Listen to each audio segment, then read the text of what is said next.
Hey everyone, in this video I want to show you how to change the phone name of your Samsung Galaxy Note 10 Plus.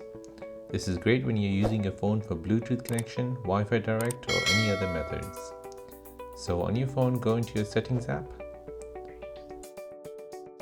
then scroll all the way down and tap on About Phone. Now if you look at the top of the screen, you'll notice the phone name.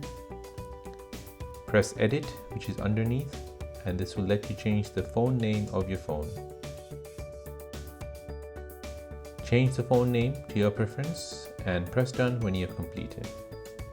You should then notice the new name appear at the top of your phone.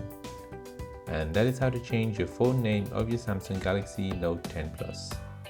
Hope you found this useful. If you did, please like this video and subscribe to the channel for more videos like this. I'll see you in the next one.